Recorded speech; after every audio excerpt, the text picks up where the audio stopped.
Hi guys, welcome to Muppadi Training Academy. So guys, நான் படிச்சா தாங்க மாட்டேன். இன்னைக்கு இந்த சீரிஸ்ல வந்து நம்ம என்ன பண்ண போறோம் பாத்தீங்கன்னா நம்மளுடைய தமிழ், இங்கிலீஷ், மேத்ஸ், உளவியல். சோ இது எல்லாமே தான் ரிவிஷன் பண்ண போறோம். சோ எல்லாத்தையுமே ரிவிஷன் பண்ணிடலாம் ஒரே பார்ட்ல. நீங்களும் இந்த ஒரு டைப் பிடிச்சிருக்கு சார் எங்களுக்கு. இது நல்லா இருக்கு क्वेश्चंसா பார்க்கிறதுக்குன்னு சொன்னீங்க. ஆனா நான் அந்த மாதிரி எடுக்கறேங்க, இந்த மாதிரி எடுக்கறேங்க. ஏன்னா எப்ப நமக்கு என்ன டைம் கிடைக்குதோ, என்ன ஃப்ளெக்சிபிளா இருக்கோ அந்த மாதிரி எடுத்து விட்டுறலாம். ஏன்னா நீங்க படிக்கணும் அப்படி நினைக்கும் போது நம்ம அதை தர முடியுமா? நீங்க ஆசைப்பட்டதை கேட்கறது தானே. So very good morning. அத ஃபர்ஸ்ட் சொல்லவே இல்ல. So very good morning to all. So எல்லாரும் வந்து அவங்களுடைய ப்ரிப்பரேஷன்ஸ்ல வந்து சீரியஸா இருக்கீங்க. அந்த சீரியஸான முனை போடவே படிங்க. எக்காரணத்தை கொண்டும் விட்டுறாதீங்க. ஒரு இடத்துல நீ டிராப் அவுட் ஆன அப்படின்னா அது உன்னை பல பேர் முந்தி போக வச்சிடும். ஓகேவா? ஸோ அதனால எங்கேயுமே பின்தாங்காதீங்க. உங்களுடைய உழைப்பை வந்து கன்சிஸ்டண்டா கொடுத்துட்டே இருங்க.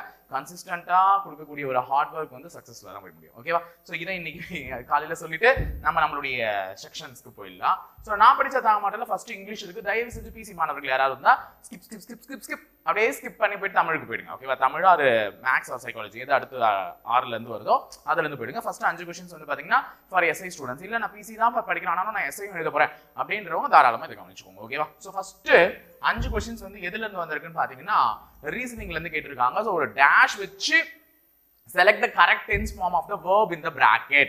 அதாவது உனக்கு ஒரு பிராக்கெட்ல இருக்கக்கூடிய verb நல்லா ஞாபகம் வச்சுக்கோங்க. இந்த மாதிரி ஒரு क्वेश्चन கேட்பாங்க. டென்ஸ் வந்து கரெக்டா போடணும். ஃபர்ஸ்ட் இங்க ஒரு பிராக்கெட்ல ஒரு verb கொடுத்திருக்காங்க. என்ன verb? go அப்படின்ற verb கொடுத்திருக்காங்க. சோ இந்த கோன்ற இந்த வர்பை அதுக்கேத்த கரெக்ட் டென்ஸ் ஃபார்ம்ல மாத்தி இந்த டேஷ் நீங்க என்ன பண்ணணும்னு பாத்தீங்கன்னா ஃபில் பண்ணணும். ஓகேவா? கோன்ற வர்பை. சோ நல்லா ஞாபகம் வச்சுக்கோங்க. வர்பு நான் நடத்தும் போது நம்ம ஆல்ரெடி நான் படிச்சா தாங்க மாட்டேன். அதுலதான் நான் முதல்ல வந்து என்ன பண்ணிட்டேன், சரி இன்ட்லாம் கொடுத்துட்டேன். ஒரு வர்பு வந்து எத்தனை ஃபார்ம் எடுத்துக்கும் நம்ம நடத்தியிருக்கோம்? 3 form. Verb 1, verb 2, verb 3. 3 form எடுத்துக்கும். எந்த ஒரு வர்பா இருந்தாலும் பார்க்கக்கூடிய கண்ணோட்டம் இந்த 3 ஃபார்ம்ல இருக்கணும் அப்படின்னு சொல்லியிருந்தேன். இந்த வர்பு 1ன்றது நம்ம என்னன்னு சொல்லியிருந்தோம்? பிரசன்ட் டென்ஸுக்கான வர்பு. அதாவது இவர் தான் பேஸ் வர்பே.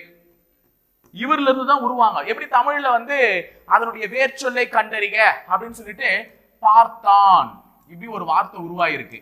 இது பார்த்தான் என்பது ஒரு வினைச்சொல். இதுல இருந்து இதனுடைய வேர்ச்சொல் என்னன்னு கேட்டீங்கன்னா என்னன்னு சொல்லுவீங்க? பார் அப்படின்னு சொல்லுவீங்கல்ல. அந்த மாதிரி தான் வர்புக்குமே ஒரு பேஸ் ஃபார்ம் ஆஃப் வர்ப் இருக்கு. அதுதான் வர்பு 1, பிரசன்ட் டென்ஸ்ல யூஸ் பண்ணக்கூடிய வர்ப். இதே வர்பு 2 போச்சுனா இது என்னதுன்னா பாஸ்ட் டென்ஸ். வர்பு 3 போச்சுனா என்னதுன்னா பாஸ்ட் பார்ட்டிசிபிள். ஓகேவா? Past participle. அப்போ இங்க உனக்கு கோன்ற ஒரு வர்பு கொடுத்திருக்காங்கன்னா அதுதான் உன்னுடைய வர்பு 1 ஆன பேஸ். அப்ப கோ பாஸ்ட் டென்ஸ்ல என்னன்னு மாறும்னா வென்ட்னு மாறும். கோ வர்பு 3 பாஸ்ட் பார்ட்டிசிபிள்ல என்னன்னு மாறும்னா கான், போச் அப்படின்னு மாறும். இப்ப இங்க நான் என்ன சார் போடணும் அப்படின்னு சொல்லிட்டு கேட்டீங்கன்னா யோசிக்கணும் அப்படின்றது தான் முக்கியம். சோ டென்ஸ் அப்படின்னும் போது நமக்கு டென்ஸ் எத்தனை வகைப்படுது? 12 வகைப்படுது. டென்ஸ் எத்தனை வகைப்படுது? 12 வகைப்படுது. அந்த 12 டென்ஸ்ல present tense, simple past tense, simple future இத பேஸ் பண்ணி ஒவ்வொன்றுலயும் 4 வெரைட்டி வரும். சோ பிரசன்ட் டென்ஸ்க்கு ஒரு எக்ஸாம்பிள் சொல்றேன் பாருங்களா. Simple present, present continuous, present perfect, present perfect continuous அப்படின்னு சொல்லிட்டு பிரசன்ட்லயே 4 டைப் இருக்கு. அதே மாதிரி தான் பாஸ்ட்ல அந்த 4 டைப், ஃபியூச்சர்ல 4 டைப்னு வரும். சோ இங்க நீ ஒரு சென்டென்ஸை பார்க்கும்போது அது என்ன டென்ஸ்ல பேசியிருக்காங்கன்றதை ஐடென்டிஃபை பண்ணணும். அதுக்கு சில கீவேர்ட்ஸ் இருக்கு. அதை நான் ஆல்ரெடி ஆன்லைன் கிளாஸ்ல, எங்களுடைய ஆன்லைன் கிளாஸ்லயும் சரி இல்ல முப்படை கிளாஸஸ்லயும் ரெகுலர் கிளாஸஸ்லயுமே சரி நான் அதுக்கான கீவேர்ட்ஸ்லாம் எழுதி போட்டிருக்கேன். ஓகேவா? ஒரு ஷீட்ஸ் கொடுத்து. ஸோ ஆன்லைன் கிளாஸஸ்ல இருக்கவங்க அதை பார்த்துக்கோங்க, கிளாஸஸ்ல இருக்கவங்க இதை பார்த்துக்கோங்க. இப்போ வீடியோவுக்கு நம்ம மொத்தமா சொல்ல முடியாது. ஆனா நான் இப்போ ஒரு சில வார்த்தைகளை மட்டும் சொல்றேன். இப்போ யூஸ்வலி அப்படின்ற ஒரு வார்த்தை இருக்கா? இந்த யூஸ்வலினா தினமும் நடக்கக்கூடியது. அவனுடைய ஜாப் யூஸ்வலாவே பொண்ணுங்க பின்னாடி சுத்துறது தான் அப்படின்னு சொல்லுவீங்க. யூஸ்வலாவே பொண்ணுங்க பின்னாடி சுத்துறதுன்னா அவனுக்கு அதான் பொழப்பே. தினமும் பொண்ணுங்க பின்னாடியே போவான். அப்ப யூஸ்வலா செய்யக்கூடிய ஒரு காரியத்தை வந்து என்ன நடக்கும்? தினந்தோறும் நடக்கும். அப்ப யூஸ்வலி அப்படின்ற ஒரு வார்த்தையை நீ பார்த்த, இல்ல எவ்ரிடே அப்படின்ற ஒரு வார்த்தையை பார்த்த, இல்ல எவ்ரி நைட் அப்படின்ற ஒரு வார்த்தையை பார்த்த, இந்த மாதிரி வார்த்தைகள் எல்லாம் பார்த்தனா அது எதுல தான் எழுதணும்? சிம்பிள் பிரசன்ட் டென்ஸ்ல தான் எழுதணும். அந்த சென்டென்ஸ் எப்படிதான் எழுதணும்? Simple present tense. அப்ப நீங்க இந்த கோன்ற வர்பு இங்க சிம்பிள் பிரசன்ட் டென்ஸ்ல தான் போடணும். அப்ப பிரசன்ட் டென்ஸுக்கான வர்பு கோ தானே சார், அந்த கோவை தூக்கின்னு போய் அப்படியே போட்டுடலாமா அப்படின்னா தான் தப்பு. ஏன் சார்? ஏ ஆப்ஷன்ல இருக்கே சார், போடக்கூடாதுன்னா ஆமா தப்பு. முன்னாடி இருக்கக்கூடிய வார்த்தையும் கவனிக்கணும். முன்னாடி யார் இருக்கா? நிலா இருக்கா. நிலா என்பவள் ஒரு பெண். நிலா என்பவள் ஒரு பெண். அந்த பெண்ணுக்கான ப்ரோனவுன் என்ன? ஈ, ஷி, இட். இந்த 3 ப்ரோனவுனை வச்சுக்கோங்க. பெண்ணுக்கான ப்ரோனவுன் வந்து ஷி. அப்ப இந்த ஈ, ஷி, இட் எல்லாம் வந்துச்சுன்னா இதுக்கு பக்கத்துல என்ன வர்பை யூஸ் பண்றியோ அது கூட எஸ் சேர்த்துக்கோங்க, இல்லைன்னா அது கூட இஎஸ் சேர்த்துக்கோங்க அப்படின்னு நமக்கு கிராமர் சொல்லி தருது. சிம்பிள் பிரசன்ட் டென்ஸ்ல எழுதுனா மட்டும் தான் இந்த ரூல்ஸ். அப்ப சிம்பிள் பிரசன்ட் டென்ஸ்ல நான் நிலான்றதை சிம்பிள் பிரசன்ட் டென்ஸ் எப்படி கண்டுபிடிச்சேன்? யூசுவலின்ற வார்த்தை தினம்தோறும் நடக்கக்கூடிய ஒரு செயலை சாதாரண பிரசன்ட் டென்ஸ்ல தான் சொல்லணும். அப்ப நிலான்ற ஒரு பொண்ணு ஷீன்ற ப்ரோனோனுக்கு வருது. அப்ப இங்க நான் எழுதும் போது கூட என்ன சேர்த்துக்கணும்? வர்பு கூட இஎஸ் சேர்த்துக்கணும். சோ ஆன்சர் கோஸ். அப்ப ஒரு क्वेश्चனுக்கு பாருங்களா எவ்வளவு கான்செப்ட் உள்ள இருக்குல்ல. இதுக்கு தான் சொல்றேன் டென்சஸ் ஒழுங்கா படிக்கணும். நம்ம நிறைய பேர் நினைக்கிறோம் தமிழ் ஈஸியா இங்கிலீஷ் ஈஸியா. தமிழ் தாங்க ஈஸி அப்படின்னு நீங்க நினைச்சிட்டு இருந்தீங்கன்னா அது தப்புங்க. இங்கிலீஷ் தாங்க ஈஸி. தமிழை விட இங்கிலீஷ் ரொம்ப ஈஸிங்க கத்துக்கிட்டா. சரி, அடுத்த क्वेश्चन போலாமா? இவ்வளவு விஷயத்தை நான் சொல்லியிருக்கேன் ஃபர்ஸ்ட் क्वेश्चனுக்கு மட்டுமே. ரெண்டாவது question, hit dash heavily since last night அப்படின்னு சொல்றாங்க. நேற்று இரவிலிருந்து மழை பெய்து கொண்டிருக்கிறது. ஏன்னா எல்லாத்துலயுமே ரைனிங் அப்படின்ற வார்த்தை கொடுத்துட்டு இருக்காங்க. எல்லாத்துலயுமே என்ன கொடுத்துட்டு இருக்காங்க? ரைனிங் அப்படின்ற ஒரு வார்த்தையை கொடுத்துட்டு இருக்காங்க. சரி, என்ன சொல்லலாம் அப்படின்னா இதுல ஒரு கீவேர்ட் இருக்கு. அது என்னன்னா இந்த சின்ஸ். இந்த சின்ஸ் ஃபார், இந்த ரெண்டு வார்த்தை ரொம்ப முக்கியம். சின்ஸ் ஃபார் ஆல்ரெடி நான் ப்ரிபோசிஷன்ல சொல்லியிருக்கேன். அதே மாதிரி டென்சஸ்லயுமே அவங்க ரொம்ப முக்கியம். இந்த ரெண்டு வார்த்தைகள் வந்துச்சுன்னா அந்த டென்ஸ ஒன்னு பிரசன்ட் பெர்ஃபெக்ட் கண்டினியூஸ்ல எழுதணும், இல்லையா பாஸ்ட் பெர்ஃபெக்ட் கண்டினியூஸ்ல எழுதணும். இந்த ரெண்டுத்துல தான் எழுதணும். ஓகேவா? இது இங்க present perfect continuous or past perfect continuous when these two words are came. since or for வந்துச்சுனாலே நீ ஒண்ணு அந்த present perfect continuous எழுதணும் இல்ல past perfect continuous எழுதணும். இப்போ இங்க since ன்னு இருக்கா? present perfect continuousனா ஒண்ணுமே இல்லமா, has been plus என்ன verb இருக்கோ அந்த verb plus ing. past perfect continuousனா had plus been plus verb plus ing. இது உடனே சொல்லுவீங்க சார் as மட்டும் தான் வரணுமா, have கூட வரலாம் இல்லன்னு. ஆமா, have ப்ளூரலுக்கு வரும், as சிங்குலருக்கு வரும், அவ்வளவுதான். ஓகேவா? அப்ப இந்த மாதிரி எந்த ஃபார்மேட் இருக்குதோ அதை நீங்க சூஸ் பண்ணணும். இந்த மாதிரி ஃபார்மேட்ல ஏ ஆப்ஷன் இருக்கு பாருங்க. it has been raining heavily since last night. நேற்று இரவிலிருந்து கடினமான மழை பெய்து கொண்டே இருக்கிறது அப்படின்னு சொல்றோம்.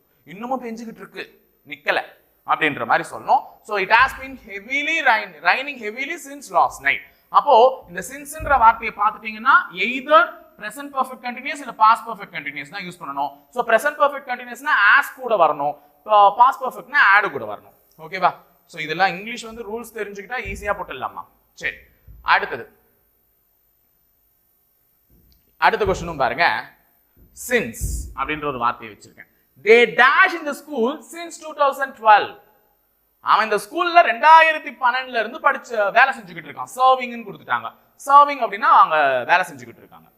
அப்போ they dash in the school since 2012. அப்ப since ன்னு வரும்போது நான் என்ன யூஸ் பண்ணனும்? present perfect continuous இருக்கணும், இல்லனா past perfect continuous இருக்கணும்.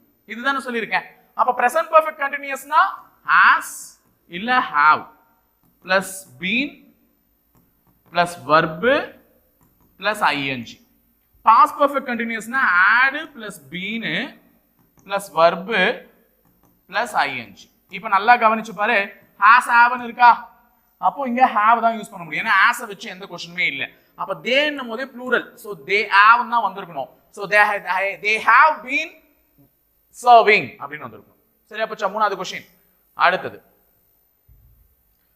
நாலாவது क्वेश्चन.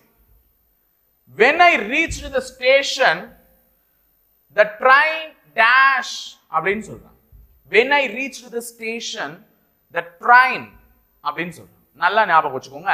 பெரும்பாலும் இந்த வென்னும் whileம் வரும்பொழுது பாஸ்ட் கண்டினியூஸ் யூஸ் பண்ணணும். என்ன யூஸ் பண்ணணும்? பாஸ்ட் கண்டினியூஸ் யூஸ் பண்ணணும். ஆனா பாஸ்ட் கண்டினியூஸ்னா ஒண்ணுமே கிடையாதுமா, வாஸ் பிளஸ் வர்பு பிளஸ் ஐஎன்ஜின்னு இருக்கணும், இல்லையா? வேறு பிளஸ் வர்பு பிளஸ் ஐஎன்ஜின்னு இருக்கணும். வாஸ்னா சிங்குலருக்கு, வேறுனா ப்ளூரலுக்குன்னு இருக்கணும். ஆனா நம்ம கிட்ட அந்த மாதிரி வாஸ் வேற வச்சு எந்த ஆப்ஷனுமே இல்லை.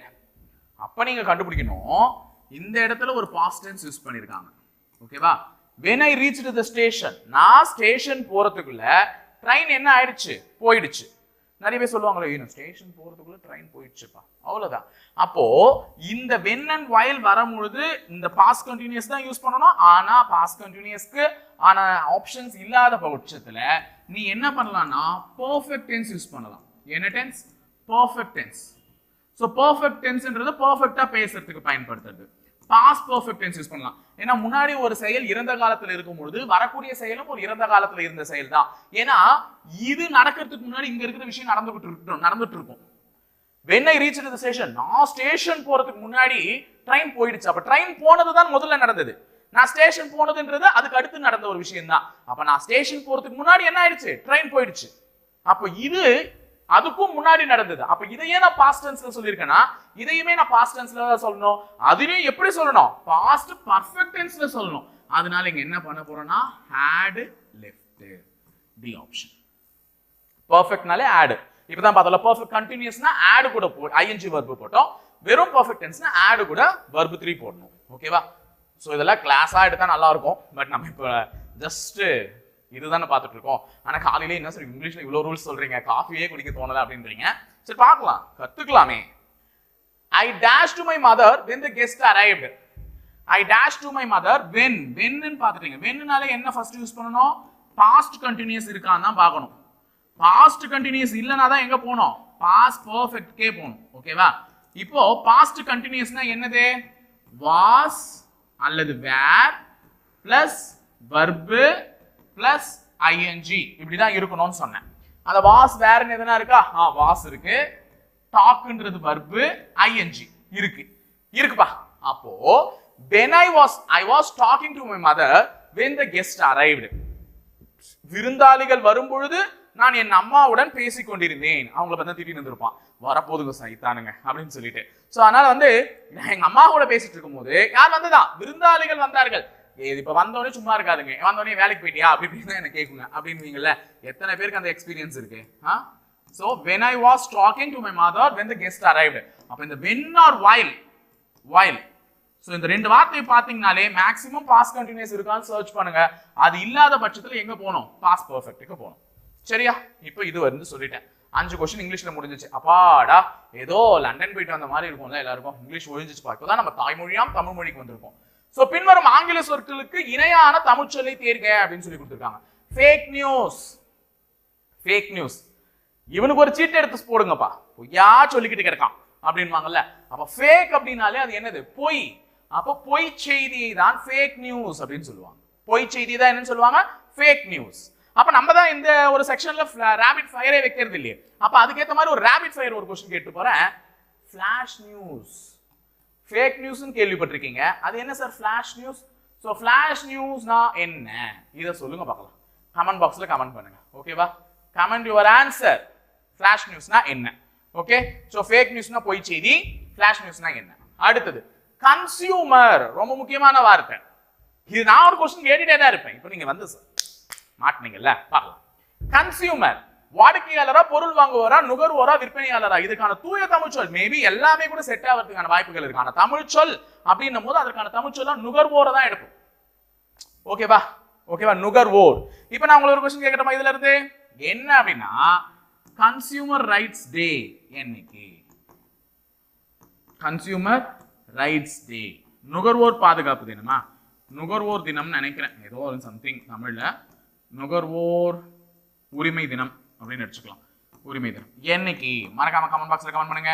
சோ உங்களுடைய ரெண்டாவது கேள்வி. முதல் கேள்வி என்ன கேட்டேன்? ஃபிளாஷ் நியூஸ்னா என்னன்னு கேட்டேன்.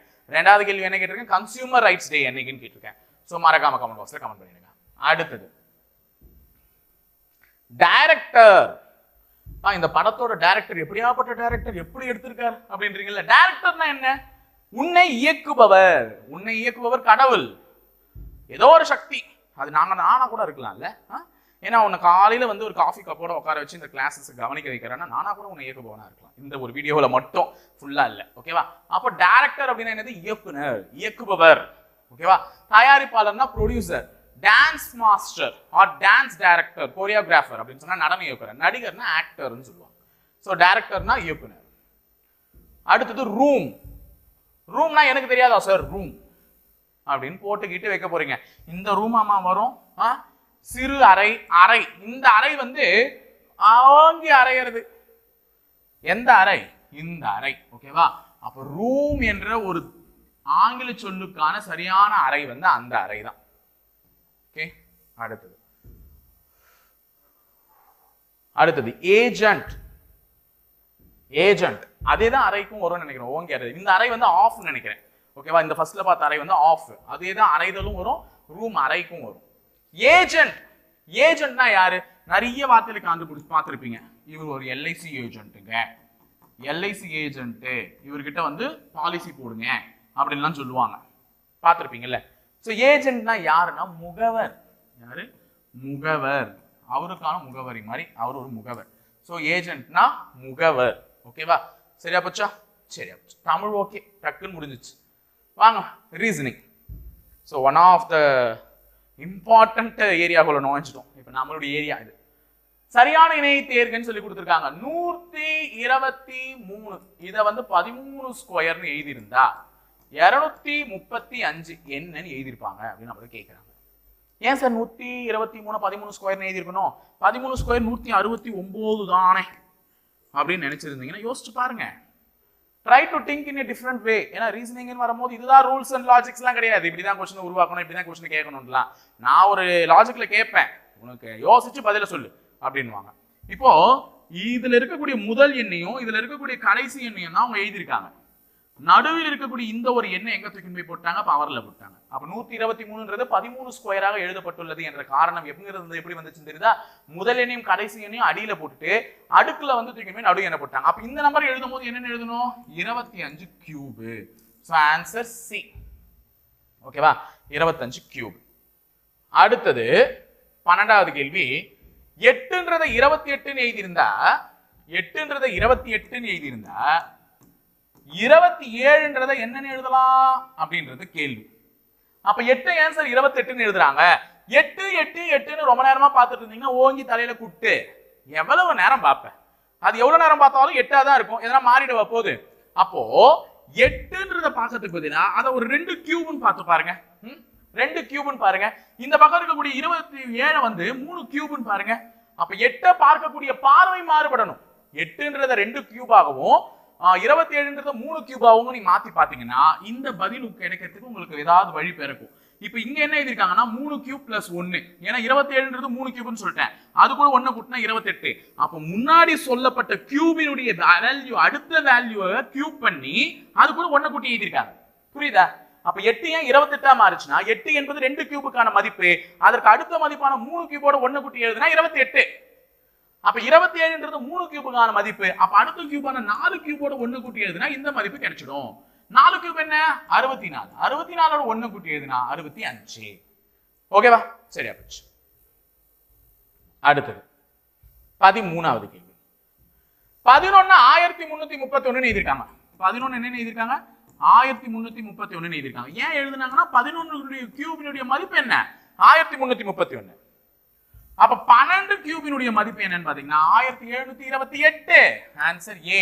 முடிஞ்சிச்சு. 1728. அடுத்தது 14வது கேள்வி. பஞ்சாப், பாங்க்ரா, குஜராத். பஞ்சாபை ஏன் பாங்க்ராவோட தொடர்பு படுத்திருக்காங்க அப்படின்னா பஞ்சாபினுடைய நடனம். ஓகேவா, பஞ்சாப் மாநிலத்தினுடைய நடனம் எதுன்னு பாத்தீங்கன்னா பாங்க்ரா. ஓகே, அப்ப குஜராத்தினுடைய நடனம் என்னன்னு நமக்கு இங்க தெரியணும். சோ குஜராத்தினுடைய நடனத்தை இங்க போடணும். குஜராத்துக்கு 2 நடனம் இருக்கு. ஒன்னு தாண்டியா, கேள்விப்பட்டிருப்பீங்களே, தாண்டியா ஆட்டமும் ஆட குஜராத் குமரிகள் கூட அப்படின்னு. அப்ப தாண்டியா அப்படின்ற ஒரு டான்ஸ் என்ன ஒரு ஸ்டேட்டுக்கு இருக்கு அப்படின்னு பாத்தீங்கன்னா குஜராத்துக்கு இருக்கு. அப்ப அதே மாதிரிதான் ஒரு ஸ்டேட் வரணும். சோ வேற ஒரு டான்ஸும் இருக்கு குஜராத்துக்கு. அது என்னன்னு பாத்தீங்கன்னா கர்பா. கர்பான்றது எந்த ஸ்டேட்டுக்கான ஒரு டான்ஸ்? குஜராத்துக்கு. அப்ப பிஹு எதுக்கு அப்படின்னு பாத்தீங்கன்னா அசாம். பிஹு எதுக்கு? அசாமினுடைய அந்த வேளாண் திருவிழா, விவசாய திருவிழா, அறுவடை திருநாள்னு சொல்லலாம். அது ஒரு ஃபெஸ்டிவலும் கூட, மேற்கொண்டு அது ஒரு டான்ஸ் ஃபார்மும் கூட. கூமர் அப்ப யாருக்கு? ராஜஸ்தான். கூமர் யாருக்குன்னா ராஜஸ்தான்.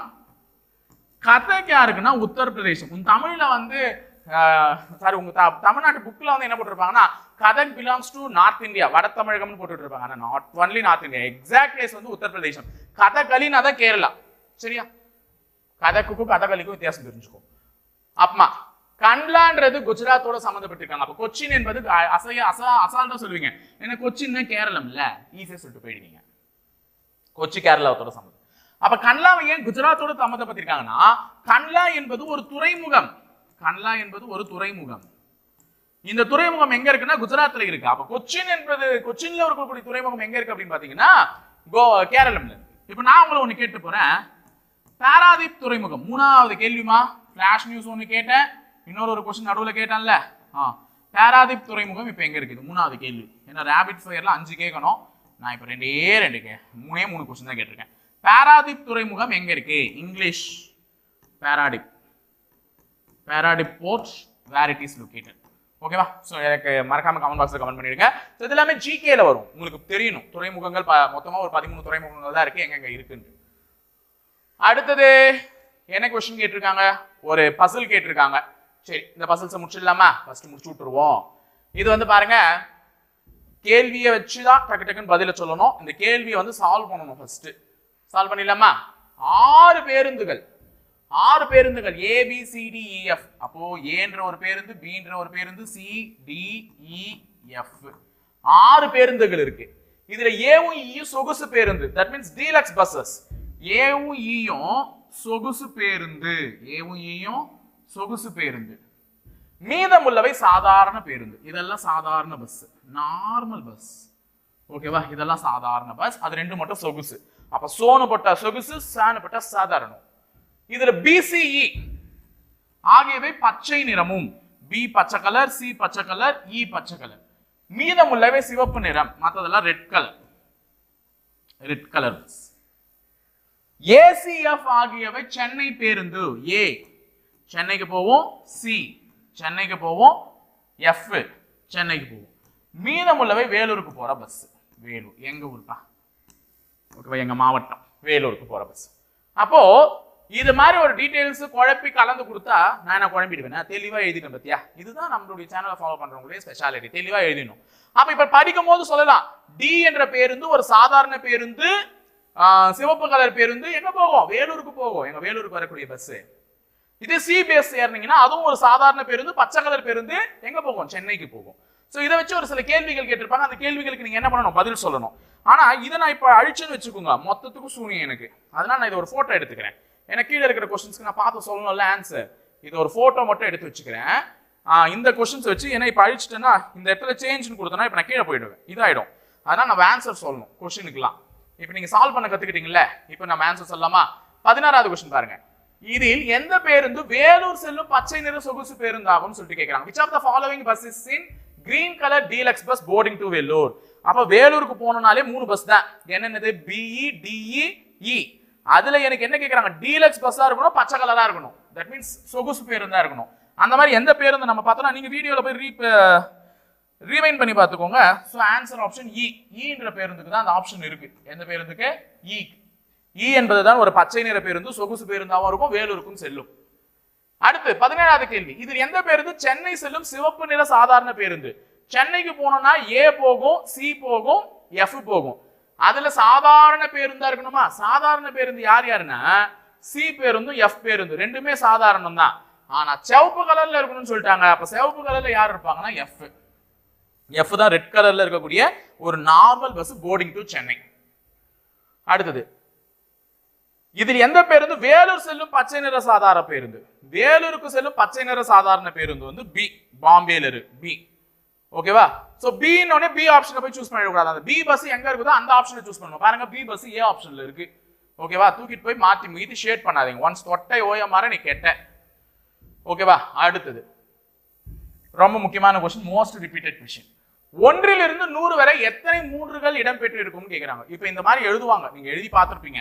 1 இருந்து 100 வரை நம்பர் எழுது.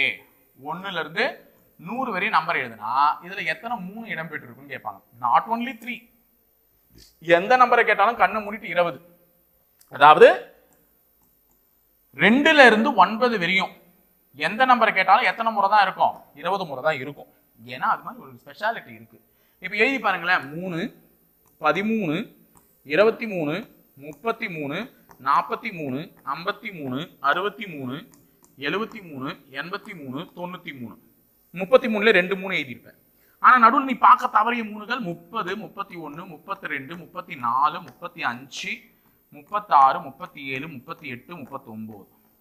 அப்போ 1 2 3 4 5 6 7 8 9 10 11 12 13 14 15 16 17 18 19 20.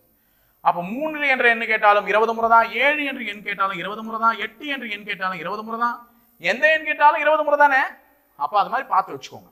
ஓகேவா? இந்த மாதிரி ஒரு கொஸ்டின் கேட்டா 20 அப்படின்னு கண்ணை மூடிட்டு போட்டுருங்க. 0 1 கேட்டா மட்டும் மாறும், அது எண்ணிட்டு இருங்க உட்காந்துட்டு. அடுத்தது லாஸ்ட் கொஸ்டின், கேள்வி குறியிட்ட இடத்தில் வர வேண்டியது என்னன்னு சொல்லிட்டு கேட்றாங்க. which one will replace the question mark அப்படின்னு சொல்லிட்டு கேட்டிருக்காங்க. ரொம்ப ஈஸியான கொஸ்டின், நம்ம பார்த்துடலாம். மேல பாருங்க 1 இங்கேயும் 1 இருக்கு, இங்க 3 இருக்கு, இங்க 27 இருக்கு, இங்க 7 இருக்கு, இங்க 347 இருக்கு. இதை பார்த்தாலே எனக்கு தெரிஞ்சிடும் எல்லாமே கியூப் வேல்யூஸ். ஏன்னா 7 உடைய கியூப் 343 இங்க, அதனால தான் எழுதிருக்கான் பக்கத்திலே. 1 கியூப் 1, 3 கியூப் 27, அப்ப 5 கியூப் என்னன்னு தான் ஆன்சர். 5 கியூப் 125 முடிஞ்சிச்சு.